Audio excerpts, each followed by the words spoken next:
This is Spoken Gospel. We're dedicated to seeing Jesus in all of Scripture. In each episode, we see what's happening in a biblical text and how it sheds light on Jesus and his gospel. Let's jump in.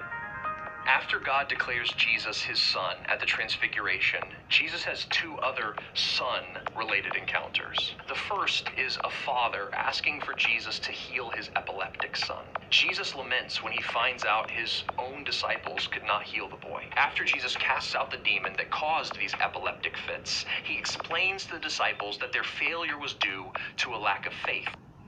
Harry wonders who Jesus could be. Peter how it sheds light on Jesus and his gospel. Let's jump in. Luke wants you to see Jesus' miracles and wrestle with the question, who is Jesus? Jesus rebukes the storm and casts out demons. He heals a chronically ill woman who touches his clothes and raises a dead girl with his touch. He miraculously feeds 5,000 men plus women and children. He even delegates his authority to his disciples. While King Herod wonders who Jesus could be, Peter says clearly, Jesus is the Christ of God. Jesus is the one prophesied in the Old Testament who will save Israel from their sins and proclaim good news to the poor. Peter recognizes Jesus as the true successor of King David who will establish God's kingdom forever. God confirms this divine identity on a mountain when a bright cloud engulfs Jesus and his disciples. Who is Jesus? The voice from the cloud proclaims, "This is my son, my chosen one. Listen to him."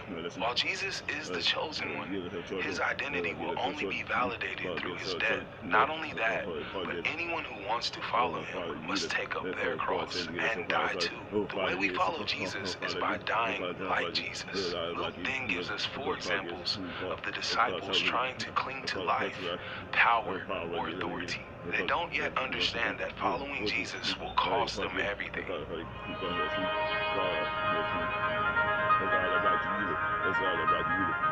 So why is it good news that we have to lay down our lives to enter the kingdom of God? Why is it good news that we have to surrender everything we hold dear, pick up our cross, and die with Jesus if we want life? The answer comes when we answer the question, who is Jesus? Peter declares it, and God spoke it. Jesus is the chosen one.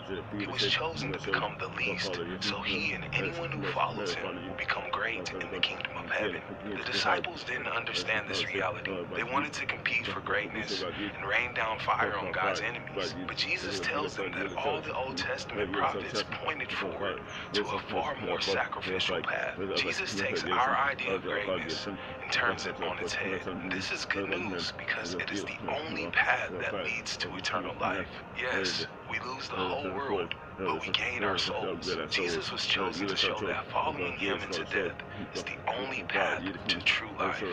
May the Holy Spirit open your eyes to see the God who turns sacrifice into life. And may you see Jesus as the